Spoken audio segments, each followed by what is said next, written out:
Chers frères et sœurs, nous sommes toujours sous les ombrages de Surat Al-Hujurat, cette sourate qui est considérée comme la constitution de l'éthique musulmane, la constitution du meilleur comportement que doivent observer les musulmans les uns envers les autres.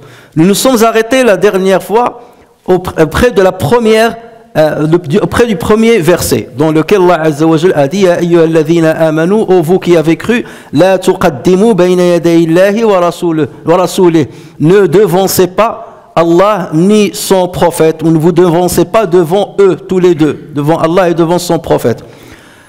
Ensuite, le deuxième verset sur lequel on va s'arrêter aujourd'hui, Allah Azza wa Jal dit Ya ayyuhalladhina amanu, ô vous qui avez cru, une deuxième fois. Donc il a appelé les musulmans, les croyants la première fois, et là il a renouvelé l'appel. Ya ayyuhalladhina amanu, la tarfa'u aswatakum fawqa sawtin nabi. N'élevez pas vos voix au-dessus de la voix du prophète. Et ne haussez pas le ton en lui parlant comme vous le haussez les uns avec les autres. Sinon, vos œuvres deviendraient vaines sans que vous vous rendiez compte. La première question qui se pose, c'est pourquoi Allah Azza wa Jal a renouvelé l'appel. Il aurait pu dire la première fois Ya ayyuhalladhina amanu, la tuqaddimu bayna yaday Allahi wa rasulihi wattaqullaha innallaha samiun alim, wa la tarfa'u aswatakum fawqa sawti nabi. Mais pourquoi il a renouvelé l'appel Ya ayyuhalladhina amanu? Il y a trois secrets en cela. Le premier secret, c'est que lorsque tu renouvelles l'appel à quelqu'un, c'est que tu es en train, surtout dans le domaine du conseil, lorsque tu lui présentes un conseil et tu lui renouvelles l'appel, c'est que tu lui donnes de l'intérêt. C'est que tu montres ta compassion à son égard. Et ceci, on l'a vu dans les conseils qu'a prodigué Luqman alayhi salam à son fils. Ya bunayya la tushrik billah. Oh fiston, n'associe pas à Allah Azza wa Jalla une autre divinité. Ensuite, il a renouvelé l'appel. Ya bunayya innaha in takum mithqala habatin min sakhra. Mithqala habatin min dharra fatakun fi sakhratin aw fi samawati aw fil ard. Il lui a renouvelé une troisième fois l'appel. Ya bunayya aqimis salah wa amur bil ma'ruf. Accomplis la prière et ordonne le bien. Lorsque tu parles à ton fils de cette manière-là et tu lui répètes l'appel au Bunay, au fiston, c'est que tu montres que tu veux son bien, tu montres ta compassion envers lui. Et c'est exactement le cas ici. Allah Azza wa Jalla s'adresse aux croyants pour assainir leur comportement, pour redresser leur comportement, pour corriger leur égard ou bien leur faute ou leurs défauts. Et donc forcément, en renouvelant l'appel à eux, donc il montre la compassion qu'il a à leur égard.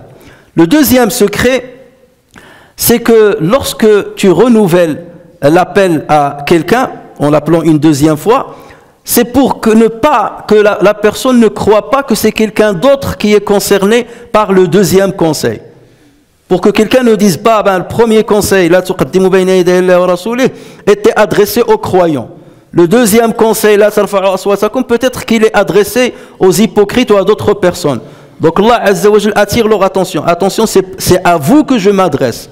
Vous êtes toujours concernés par cette batterie de conseils que je suis en train de vous prodiguer. Troisième secret dans le renouvellement de cet appel, c'est que lorsque le sujet d'appel, bien l'objet de l'appel ou l'objet du conseil se différencie. Le premier conseil est différent du deuxième. Là, on renouvelle l'appel. Regardez comment Luqman alayhi salam s'est adressé à son fils. La première fois, lorsqu'il l'a appelé, il lui a parlé de ne pas associer à Dieu une autre divinité. Il s'agit ici de parler de tawhid. Ya bunayya la tushrik billah. Lorsqu'il est passé à un autre objet, en lui parlant de la grandeur de Dieu, de l'omniscience de Dieu, il lui a dit Ya bunayya innaha in takum mithqala habbatin min khardal fatakun fi sakhratin aw fi samawati aw fil ardi ya'ti biha Allah. Là, il parle d'un autre objet. Et voilà pourquoi il a renouvelé l'appel. Ensuite, lorsqu'il a voulu lui prodiguer des conseils quant à son adoration et quant à son comportement, il a renouvelé encore une fois l'appel. Ya bunayya aqimis salah wa'mur bil ma'ruf wanha 'anil munkar wasbir 'ala ma asabak. Donc dans le premier verset, il y avait un objet bien précis. C'est de parler du fond de vos paroles. Ne devancez pas Allah, ne devancez pas son prophète en avançant votre opinion ou bien votre considération d'une situation bien donnée devant la considération de Dieu ou devant l'ordre de Dieu. Donc là, il parle du fond. N'avancez pas une opinion ou une idée devant ce qu'Allah Azza wa Jal dit. Le deuxième objet, il est en train de parler de la forme, de l'apparence. Si vous parlez devant le prophète sallallahu alayhi wa sallam, n'élevez pas vos voix, n'haussez pas le ton. Donc là, il parle d'un autre sujet, de ce qui est apparent. Alors que tout à l'heure, il a parlé de ce qui est profond, de l'objet de leur parole. Et donc là, il est en train de leur corriger la manière avec laquelle ils doivent s'adresser les uns les autres devant le prophète ou s'adresser au prophète sallallahu alayhi wa sallam. Donc on voit bien qu'il y a trois secrets derrière ce renouvellement de l'appel d'Allah Azza wa Jal. Maintenant se pose la question, que veut dire la tarfa'u aswatakum fawqa sawti nabi? N'élevez pas vos voix au-dessus de la voix du prophète.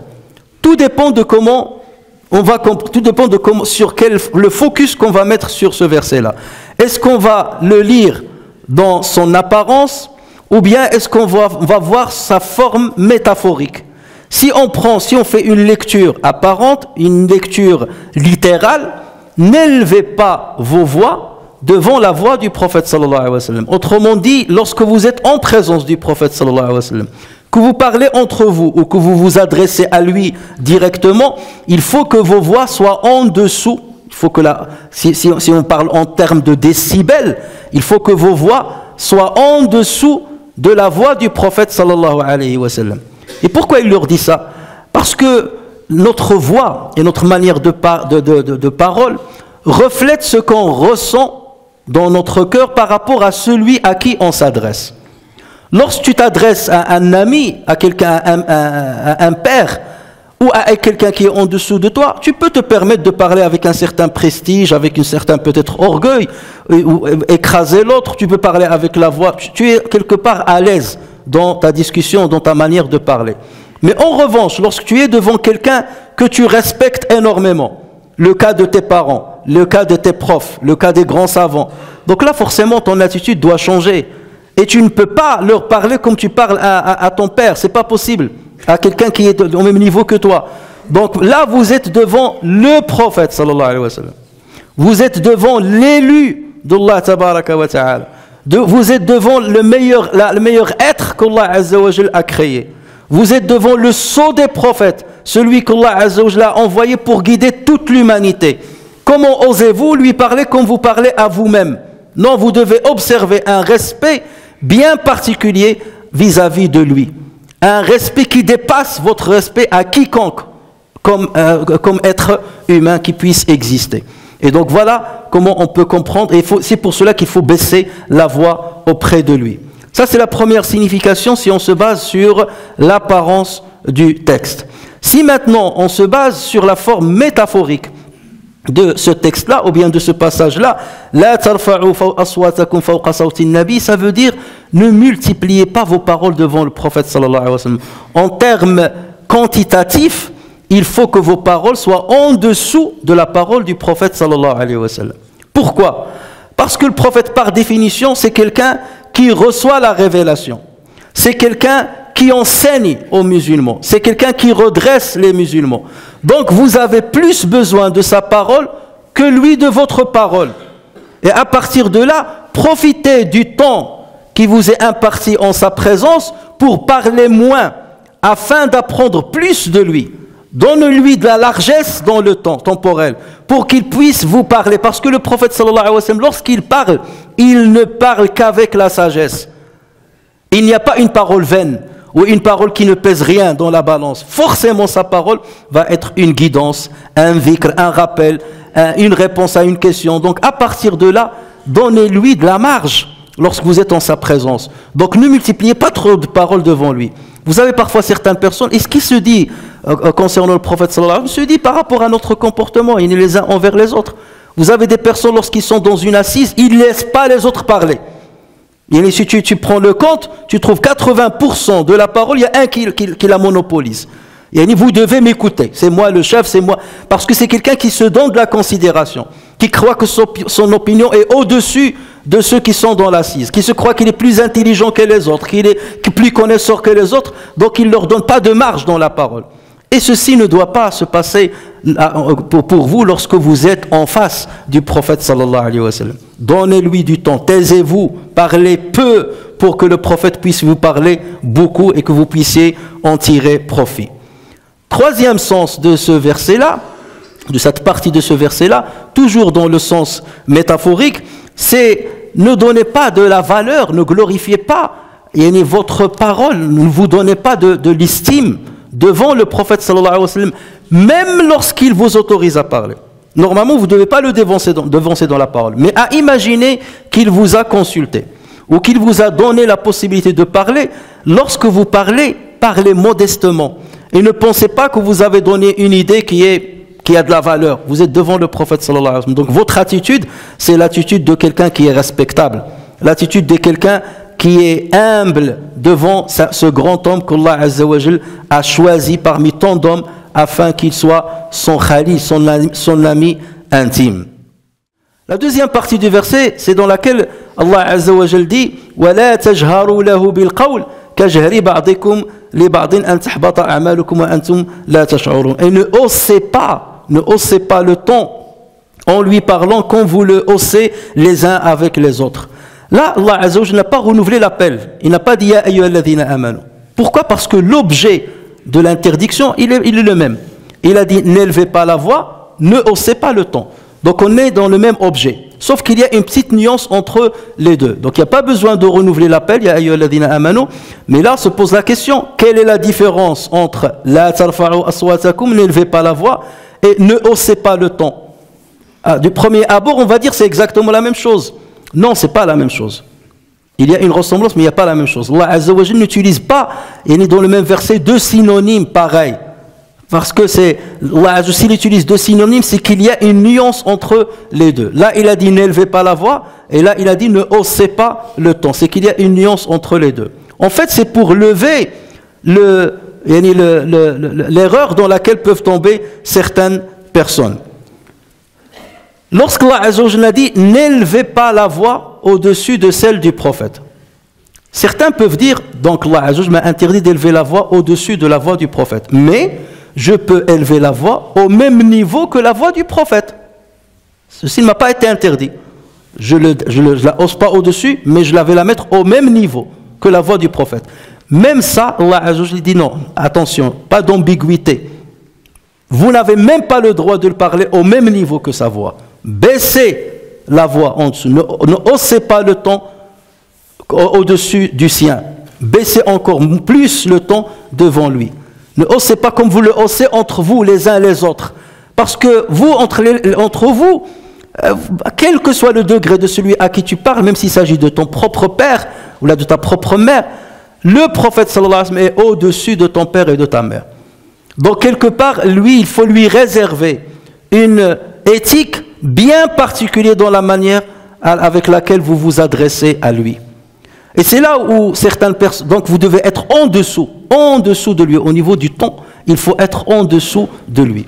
Et quelqu'un pourrait dire, oui, mais le prophète c'est un homme comme tout le monde. Pourquoi doit-on lui réserver un comportement bien particulier? Et c'est là où le problème se pose. Le prophète sallallahu alayhi wa sallam, oui c'est un homme, mais il n'est pas comme tout le monde. Il n'est pas comme tout le monde. C'est vrai qu'Allah a demandé de manifester un respect particulier vis-à-vis de tes parents, et en plus encore vis-à-vis de ta mère par exemple. Mais le prophète sallallahu alayhi wa sallam, par rapport à vous, il est beaucoup plus rentable pour vous que votre propre père et votre propre mère. Il vous veut du bien beaucoup plus que votre père et votre mère. Lorsqu'il vous arrive une gêne dans votre religion ou dans votre religiosité, ça pèse lourd dans son cœur. La miséricorde et la clémence avec laquelle il vous parle, il se comporte avec vous, elle est au-dessus de la clémence que vous pouvez observer de la part de vos parents. Allah Azza wa Jal, justement, il nous parle, il donne son propre témoignage à l'avantage du prophète sallallahu alayhi wa sallam. Et il nous dit, il s'adresse au prophète en disant فَبِمَا رَحْمَةٍ مِّنَ اللَّهِ لِنْتَ لَهُمْ وَلَوْ كُنْتَ فَظًّا غَلِيظَ الْقَلْبِ لَانفَضُّوا مِنْ حَوْلِكَ. C'est par quelques miséricordes de la part d'Allah que tu as été si doux envers eux. Jamais vous ne trouverez quelqu'un qui est aussi doux pour vous ou avec vous que le prophète sallallahu alayhi wa sallam. Tu as été si doux envers eux. Mais si tu étais rude, au cœur dur, ils se seraient enfuis de ton entourage. Ensuite, il a dit, pardonne-leur donc, et implore pour eux le pardon d'Allah et consulte-les. Le prophète sallallahu alayhi wa sallam, dans ses prières, il ne cessait de faire des invocations pour les musulmans, dans toutes ses prières. Seigneur, ma communauté, ma communauté. Dans nos prières, parfois on oublie souvent on oublie nos propres parents. Nos propres enfants, on les oublie dans les invocations. Le prophète sallallahu alayhi wa sallam n'oubliait jamais sa communauté. Même lors de la résurrection, au moment où l'homme fuira son père, fuira sa mère, fuira son épouse, son conjoint, fuira ses propres enfants, le prophète, si chacun dira nafsi, nafsi, je veux sauver ma peau, je veux sauver ma peau. Il n'y aura qu'une seule personne qui veut sauver la peau des autres. C'est le prophète sallallahu alayhi wa sallam, qui va s'adresser à Dieu, ummati, ummati, Seigneur, ma communauté, ma communauté. C'est ça son souci le jour du jugement. Ma communauté, même dans le delà. Et vous voulez lui parler comme vous parlez vous les uns les autres. Vous voulez lui manifester un respect égal au respect que vous manifestez les uns les autres, même par rapport à vos parents, par rapport à vos savants, qui que ce soit. Non, il doit avoir un comportement particulier. Il doit bénéficier de votre part d'un comportement particulier. Le meilleur des comportements. La meilleure humilité que vous devez manifester, ça doit être à l'endroit de ce prophète. Le prophète sallallahu alayhi wa sallam, à la fin de sa vie, il allait vers le Baqi' et il implorait pour ses compagnons qui étaient enterrés. Ouais, il va mourir, il lui restait que quelques jours. Et il invoque Allah Azza wa Jal pour les enterrer, ses compagnons.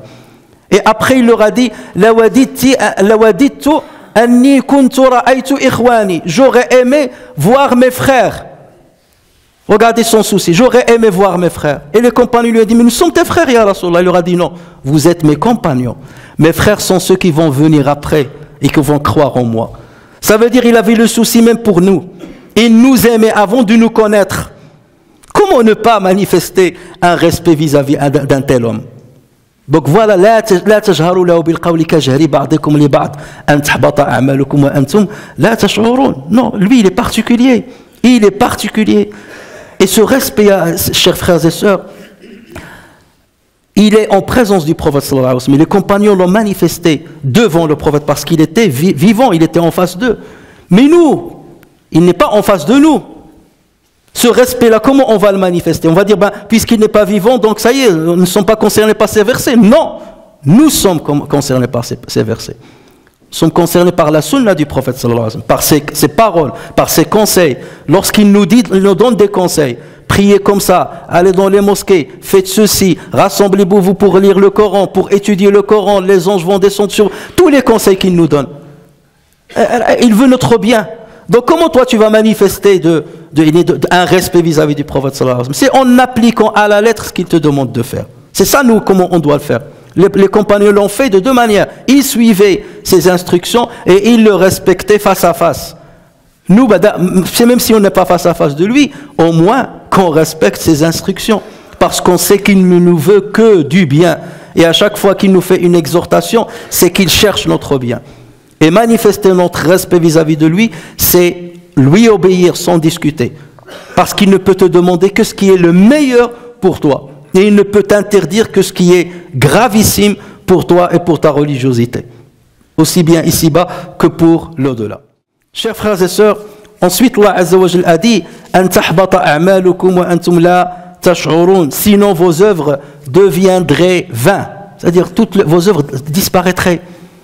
votre prière, votre jeûne, tout ça, Allah Azza wa Jal ne vous donnera aucune récompense. Pourquoi? Parce que si tu ne respectes pas le prophète, Allah Azza wa Jal ne va pas te rembourser sur ton obéissance au prophète. Ton obéissance doit commencer d'abord par son respect, le respect, ensuite son obéissance. Mais si tu as failli au respect, quelle que soit ton obéissance, ça sert à rien.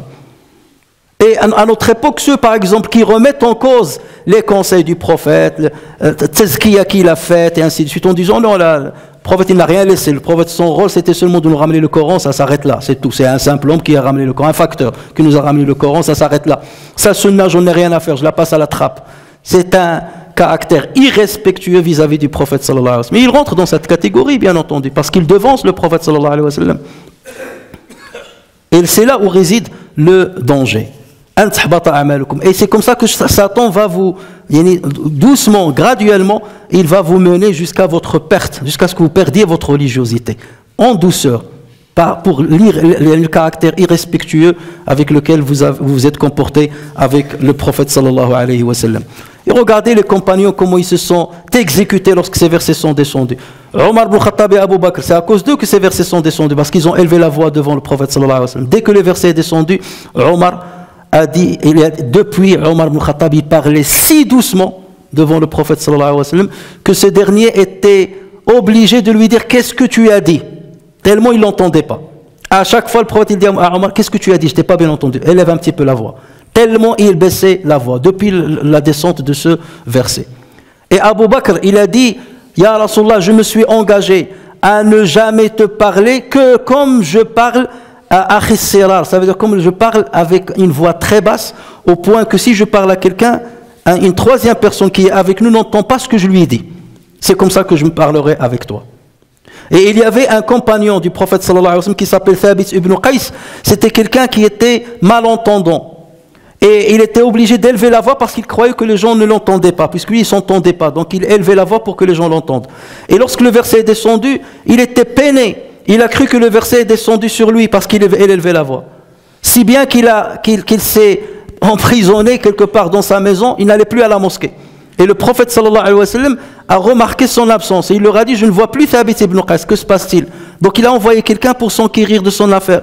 Et l'homme est venu chez Thabit, il lui a dit, pourquoi tu viens plus à la mosquée? Le prophète sallallahu alayhi wa sallam me demande après toi. Et il lui a dit, parce que les versets sont descendus sur moi. J'ai perdu mes hasanats, j'ai perdu tout ce que j'ai fait dans l'islam. Parce que j'élève la voix devant celle du prophète sallallahu alayhi wa sallam.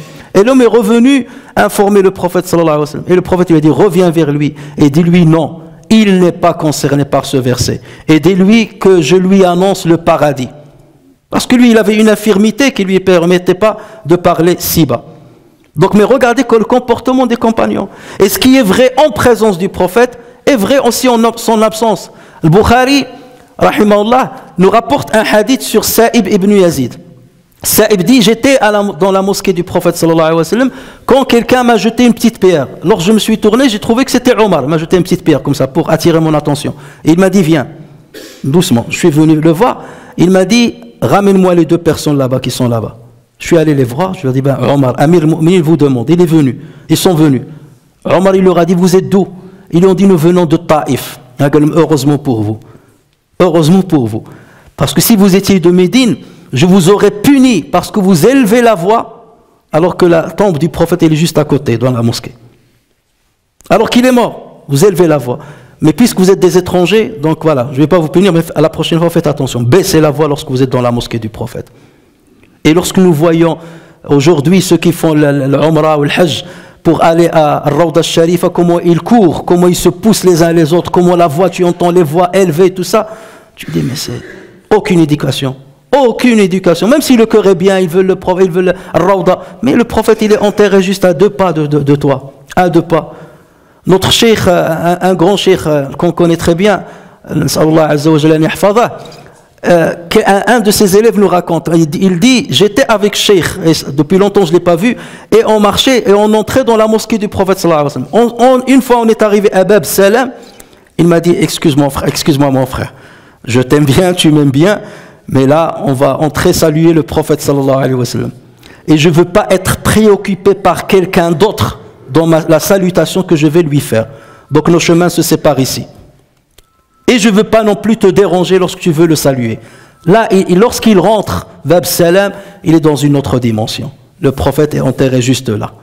Donc je me dois un respect exemplaire vis-à-vis de lui, même après sa mort. Et c'est cela le respect que nous devons à notre prophète, en suivant ses instructions, en prenant à bras le corps ses conseils, ses hadiths par lesquels il nous ne veut que du bien.